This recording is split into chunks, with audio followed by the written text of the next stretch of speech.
तो स्टूडेंट्स अब हम चलते हैं अपने नेक्स्ट क्वेश्चन नंबर 4 की तरफ। तो क्वेश्चन नंबर 4 क्या हमें गिवन है 15 cot A equal to 8, find sin A and cos sec C। तो हमें क्या करना है, sec C, हमें sec C की वैल्यू, sec A की वैल्यू फाइंड आउट करनी है और sin A की वैल्यू हमें फाइंड आउट करनी है। हिंदी मीडियम की बुक के अंदर क्वेश्चन किस प्रकार से दिया हुआ है, दिया है 15 cot A इक्वल टू 8, तो sin A और sec A का मान ज्ञात कीजिए। तो स्टूडेंट्स चलिए हम सॉल्व करते हैं। सबसे पहले क्या करेंगे, सबसे पहले हम इसका डायग्राम ड्रॉ करेंगे। तो सबसे पहले हम इसका डायग्राम ड्रॉ करते हैं। डायग्राम में थोड़ा साइड में ड्रॉ करता हूं क्योंकि वरना फिर जगह कम रह जाएगी हमारे पास। तो हमने ये डायग्राम ड्रॉ कर लिया। स्टूडेंट्स हमें क्या दिया हुआ है, A की वैल्यू cot A, तो यानी हमें समझ में आ रहा है कि हमें A के अकॉर्डिंग बनाना है। A हमने इसे माना, B हमने इसे माना और C हमने इसे मान लिया। अब स्टूडेंट्स हमें क्या दिया हुआ है, यहाँ से सबसे पहले हम क्या करेंगे, हमें ये cot की वैल्यू जो दी है, हमें दिया हुआ है 15 cot A इक्वल टू 8। तो हम यहाँ से cot A की वैल्यू फाइंड आउट करेंगे। cot A इक्वल टू हो जाएगा 8/15, क्या हो जाएगा 8/15। ये यहाँ से ड्राइव होगा, ये मल्टीप्लाई हो रहा है, इधर आके क्या हो जाएगा, डिवाइड हो जाएगा। तो स्टूडेंट्स अब देखिए, जैसे कि हमें इससे पहले जो हमें क्वेश्चन करे थे उनमें भी हमें जो होती हैं, हमें दो जो साइड दी हुई होती हैं उनकी वैल्यू आ जाती है। यहाँ से इसी तरीके से हमसे क्या आ गया, cot A की वैल्यू क्या आ गई 8/15। तो स्टूडेंट्स cot की वैल्यू होती क्या है, cot की वैल्यू होती है हमारी बेस अपॉन एल्टीट्यूड, यानी कि आधार बटे लंब। तो अब हम इसमें कर रहे हैं, ये क्या है, ये हमें दे दिया, ये वैल्यू जो है हमें, ये वैल्यू किसकी हो गई, हमारी बेस की, और ये वैल्यू क्या हो गई, हमारी एल्टीट्यूड की हो गई। तो स्टूडेंट्स आइए हम इस पर बेस की जगह नोट करते हैं 8, ये हो गया हमारा बेस AB, और जो हमारा एल्टीट्यूड है, एल्टीट्यूड कितना है 15। तो स्टूडेंट सबसे पहले हमें क्या निकालना है, AC, यानी कि हमें क्या निकालना है, AC यानी हाइपोटेनस। तो सबसे पहले हम हाइपोटेनस निकालते हैं। अब थोड़ा शॉर्ट में निकाल देते हैं। AC इक्वल टू क्या हो जाएगा हमारा, स्क्वायर रूट AB स्क्वायर और प्लस में क्या हो जाएगा हमारा AB स्क्वायर और प्लस के क्या हो जाएगा BC का स्क्वायर। तो स्टूडेंट यहाँ से जब हम निकालेंगे AB का स्क्वायर कितना हो जाएगा, AB का स्क्वायर हो गया हमारा 8 का स्क्वायर और प्लस क्या हो गया BC कितनी है हमारी 15 का स्क्वायर। तो अब हम जब यहाँ से सॉल्व करेंगे, 8 का स्क्वायर हो गया 64, 15 का कितना हो गया 225। तो स्टूडेंट्स अब हमने नोट करते हैं, ये कितना हो गया हमारा 9, 5 and 4 9, और ये कितना हो गया 8 और ये हो गया 289।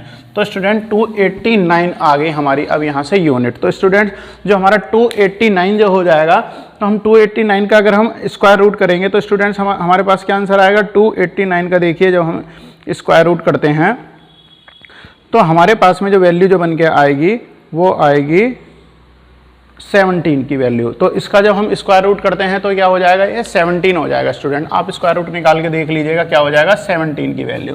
तो स्टूडेंट्स हमें यहाँ से ये क्या मिल गई 17, हमें ये वैल्यू मिल गई। अब हम यहाँ से जो 17 जो हमें वैल्यू दी हुई है, अब इन्हें हम, अब देखिए हमारे पास में क्या हो गया, बेस भी आ गया, एल्टीट्यूड भी आ गया और हाइपोटेनस की भी वैल्यू आ गई। हमें सिर्फ जो वैल्यू जो फाइंड आउट करनी है किसकी निकालनी है, sin A और sec A। तो स्टूडेंट हम नोट कर लेते हैं sin A और हमें क्या निकालना है sec A की वैल्यू। तो स्टूडेंट sin A बराबर क्या होता है, sin A बराबर होता है हमारा altitude upon hypotenuse. Altitude AL से डिनोट कर रहा हूं, एल्टीट्यूड अपॉन हाइपोटेनस, या हिंदी मीडियम वाले बच्चे समझ सकते हैं वो क्या हो जाएगा, लंब बटे कर्ण होता है। तो लंब जो हमारे यहाँ से एल्टीट्यूड है, लंब कितना है, एल्टीट्यूड की वैल्यू है BC। तो sin A की वैल्यू आ जाएगी BC अपॉन क्या है हमारा AC, हाइपोटेनस क्या है AC। तो स्टूडेंट हम यहाँ पर वैल्यू पुट कर देते हैं। BC की वैल्यू कितनी है, BC की वैल्यू आई है हमारी 15 और AC की वैल्यू कितनी आई है 17। तो स्टूडेंट यहाँ ये हमारी वैल्यू हो गई, sin A की वैल्यू कितनी होगी 15/17। अब स्टूडेंट्स नेक्स्ट वैल्यू जो हमें फाइंड आउट करनी है वो क्या है, sec A। sec A की वैल्यू हमें फाइंड आउट करनी है। तो sec A बराबर क्या होता है, sec A बराबर होता है हाइपोटेनस अपॉन बेस। क्या होता है sec A बराबर हाइपोटेनस अपॉन बेस। तो यहां से जो हमारी वैल्यू आएगी, हाइपोटेनस क्या है AC अपॉन बेस क्या है AB। तो स्टूडेंट ध्यान दीजिए sec A बराबर क्या होता है, sec A बराबर होता है हमारा हाइपोटेनिस अपॉन बेस। तो हमने अपने डायग्राम में से हाइपोटेनिस की वैल्यू भी हमने नोट कर ली है यहाँ से, और बेस क्या है हमारा ए बी था वो भी हमने नोट कर लिया। अब डायग्राम में से हम इनकी वैल्यू को नोट कर लेते हैं। तो ये कितनी हो गई, ए सी की वैल्यू क्या है 17 और ए बी की वैल्यू क्या है 8। तो स्टूडेंट हमें यहाँ से ये दोनों वैल्यू हमने फाइंड आउट करनी है। साइन ए की वैल्यू 15/17 और सेक ए की वैल्यू क्या आ गई हमारी 17/8। तो स्टूडेंट्स ये हमारा क्वेश्चन नंबर 4 भी हमारा सॉल्व हो गया। अब हम चलते हैं क्वेश्चन नंबर 5 की ओर। तो स्टूडेंट यहां से जो अब हमारा क्वेश्चन नंबर 5 जो है, हमारा क्वेश्चन नंबर 5 क्या है, गिवन सेक हमें यहां पर दिया हुआ है, सेक थीटा की वैल्यू दी हुई है 13/12, calculate all others trigonometric ratios. तो हमें यहां पर सेक की वैल्यू हमें गिवन है, हिंदी मीडियम वाले बच्चे देख लें, यदि सेक थीटा इक्वल टू हमें वैल्यू दी हुई है 13/12 यानी 13/12, तो अन्य सभी त्रिकोणमितीय अनुपात ज्ञात करने हैं। स्टूडेंट इट मींस सेक की वैल्यू हमें गिवन है, सेक की वैल्यू जो हमें गिवन है, तो सेक से अन्य जो त्रिकोणमितीय अनुपात होते हैं वो कौन कौन से और रह जाते हैं हमारे, मैं यहां से सॉल्व कर देता हूं। अन्य त्रिकोणमितीय अनुपातों के लिए हमें साइन थीटा की वैल्यू निकालनी है, साइन की वैल्यू निकालनी है, कॉस थीटा की वैल्यू हमें फाइंड आउट करनी है, साइन थीटा कॉस थीटा, फिर क्या रह गया हमारा टेन थीटा, टेन थीटा के बाद क्या रह गया हमारा कॉट थीटा। अन्य मान यही होते हैं हमारे, कॉट थीटा, कॉट के बाद देखो सेक की वैल्यू हमें दी हुई है, सेक की वैल्यू तो हमें गिवन है ही है, सेक की वैल्यू हमें क्या दी हुई है 13/12।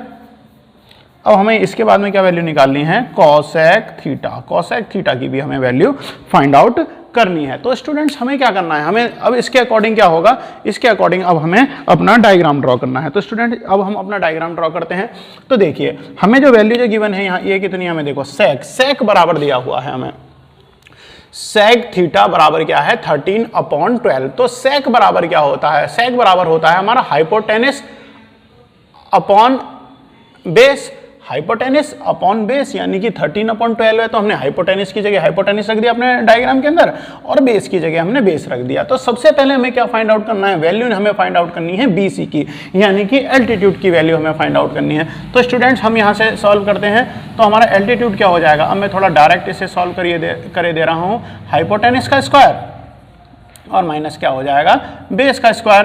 तो हाइपोटेनिस का स्क्वायर कितना हो जाएगा 169, 12 का स्क्वायर हो गया 154, तो स्क्वायर रूट में कितना आ गया 25 और इसकी वैल्यू आ गई हमारी 5। तो स्टूडेंट्स हमारी बीसी की जो वैल्यू आई है, बीसी की वैल्यू क्या फाइंड आउट होगी हमारी, हमने क्या निकाली सॉल्व करके 5 हमारी वैल्यू आई है। तो अब हम यहाँ से अपने क्वेश्चन को सॉल्व करना स्टार्ट करते हैं। तो स्टूडेंट्स हम जानते हैं कि हमारे जो साइन की वैल्यू होती है, साइन की वैल्यू क्या होती है हमारी एल्टीट्यूड अपॉन हाइपोटेनिस, यानी कि लंब बटे कर्ण होती है। तो हमारे यहाँ पर लंब क्या है बीसी। तो स्टूडेंट देखो साइन की वैल्यू होती है हमारी क्या है altitude BC upon hypotenuse, hypotenuse क्या है हमारी AC, हम यहाँ से इसे रख देंगे।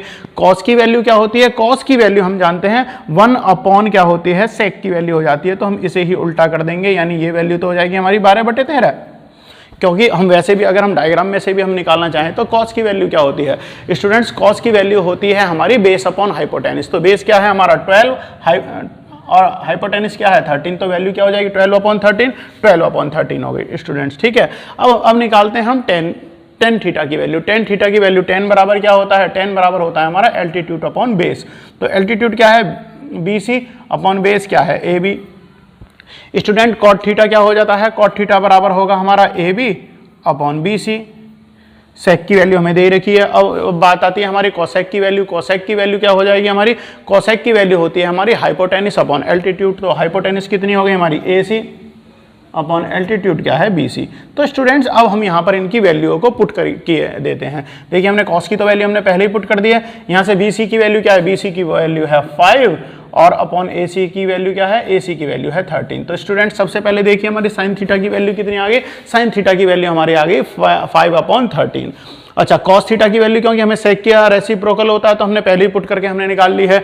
अब बात आती है टेन की वैल्यू, टेन की वैल्यू क्या है BC है। अब देखिए हमारे इसमें BC की वैल्यू क्या है, BC जो एल्टीट्यूड है वो क्या है हमारा 5, यहाँ से सॉल्व करते हैं 5 अपॉन AB, AB की वैल्यू क्या है 12। तो स्टूडेंट्स हमारे जो 10 की वैल्यू क्या आ गई 5/12 हमारे 10 की वैल्यू आ गई। अब हम जब कॉट की वैल्यू निकालेंगे हम पे दो तरीके हैं, इसका ये रेसिप्रोकल होता है तो ये कितना हो जाएगा 12/5 हो जाएगा, वरना अगर हम अपने डायग्राम में से देखना चाहें तो AB की वैल्यू क्या है 12 अपॉन BC की वैल्यू क्या है हमारी, BC की वैल्यू है 5। तो हमारी ये वैल्यू कितनी हो गई 12/5। अब देखिए सेक की वैल्यू क्योंकि हमें क्वेश्चन में पहले ही गिवन थी, अब हम बात करते हैं कोसेक की वैल्यू। कोसेक थीटा की वैल्यू क्या है? कोसेक थीटा की वैल्यू आ रही है AC upon BC।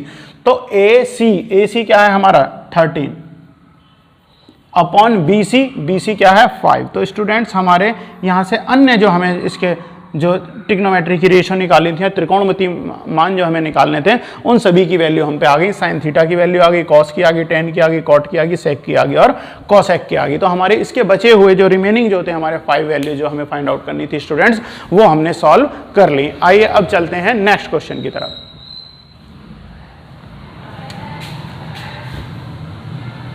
Welcome students, next question, question number 3।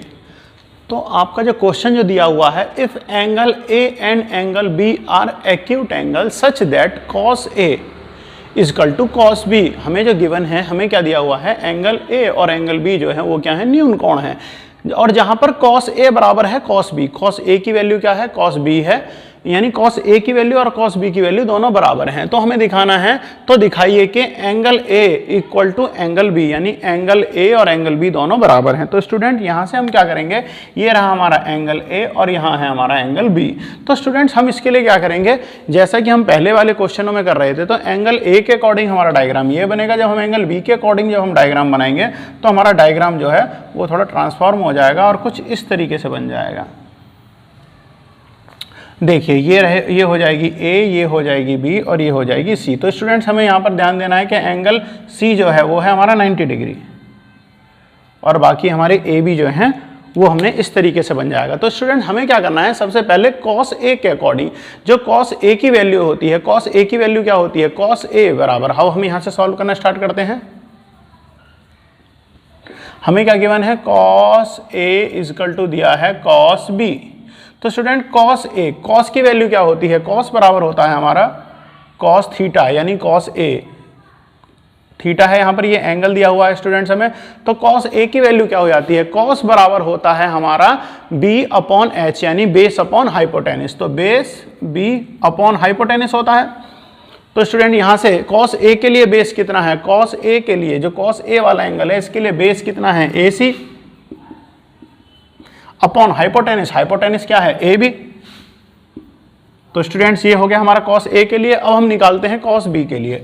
cos B के लिए क्या हो जाएगा, अब स्टूडेंट्स हम यहां से चलते हैं, cos B के लिए भी क्या हो जाएगा, बेस क्या है हमारा BC अपॉन हाइपोटेनिस, तो हमारा AB ही रहेगा। हाइपोटेनिस क्या रहेगा, AB, क्योंकि सबसे बड़ी साइड, ध्यान दीजिए हाइपोटेनिस में माना कि हमारा अगर हम ट्रांसफॉर्म करते हैं इसे A की जगह, हमने ये B की जगह लेके गए हैं हम इसे, तो ध्यान दीजिए एल्टीट्यूड बेस बन जाता है, बेस एल्टीट्यूड बन जाता है। परंतु ध्यान दीजिए जो C के आगे वाली सबसे फ्रंट वाली जो साइड होती है वो हमेशा क्या होती है, हाइपोटेनिस होती है। जो 90 डिग्री एंगल के सबसे जो सामने वाली जो भुजा होगी वो क्या होती है, हमारी हाइपोटेनिस होती है। या हमारे जो भी हमारा राइट ट्रायंगल जो दिया हुआ होता है इसमें सबसे बड़ी जो साइड होगी, सबसे जो लार्जेस्ट साइड होगी वो क्या होती है, हाइपोटेनिस होती है। इसलिए स्टूडेंट्स हाइपोटेनिस किसी भी सूरत में चेंज नहीं होती, बट जब एंगल के हिसाब से जब हम डायग्राम को बनाते हैं तो बेस जो होता है वो एल्टीट्यूड बन जाता है, एल्टीट्यूड हमारा बेस में चेंज हो जाते हैं, परंतु हाइपोटेनिस कभी चेंज नहीं होती।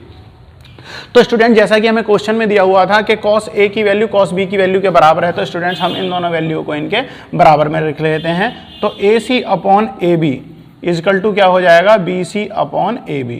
तो स्टूडेंट्स यहाँ से AB से AB कैंसिल हो गया। इट मीन्स क्या हो गया, अब हमारे यहाँ पे AC इजकल टू क्या आ गया, हमारा BC आ गई हमारी। तो स्टूडेंट्स हमें यहाँ से क्या मिला है, AC इजकल टू क्या हो गया, BC। AC किसके बराबर है, ध्यान दीजिए AC बराबर है BC के, यानी कि AC और AB दोनों इक्वल हैं। ये साइड जो है हमारी, ये साइड जो है दोनों हमारी जो है डायग्राम में क्या हो गया, इक्वल आ गई हैं। तो स्टूडेंट्स इसके लिए अब हमारी AC और AB जब इक्वल आ गई हैं तो हम जानते हैं, एक मैं यहाँ पर नोट लिखे देता हूँ, ये हम 9th क्लास में हम अपनी पुरानी वीडियो के अंदर पढ़ चुके हैं कि अपोजिट एंगल की जो साइड्स जो होती हैं, angle opposite to equal side are always equal. तो यहाँ से क्या हो जाएगा, अपोजिट एंगल्स की जो साइड होती हैं वो क्या होती हैं, हमेशा हमारी इक्वल होती हैं। तो स्टूडेंट्स इसलिए हम कह सकते हैं, हमें क्या बताया था कि जो हमारी अपोजिट, देखो यहाँ से जो हमारा एंगल जो आया है, अपोजिट जो हमारी साइड्स जो आई हैं वो कौन सी आई हैं, अपोजिट साइड है हमारी AC और अपॉन AB। ये जब ये दोनों साइडें जो हमारी इक्वल आ रही हैं तो इससे हमें पता चलेगा कि ये दोनों जब साइड इक्वल हैं तो इसका अपोजिट एंगल कौन सा है हमारा, बी का अपोजिट साइड हो गई ये वाली, और ए की अपोजिट साइड क्या होगी हमारी ये। तो अपोजिट साइड के जो एंगल होते हैं वो भी क्या होते हैं हमारे इक्वल होते हैं। तो हमारे यहाँ से क्या opposite and equal side I है हमारी, ए सी इजकल टू क्या आया है हमारा बी सी। सो स्टूडेंट्स तो क्या हो जाएगा angle A is equal to angle B. मैं यहाँ से एक नोट लिख देता हूँ,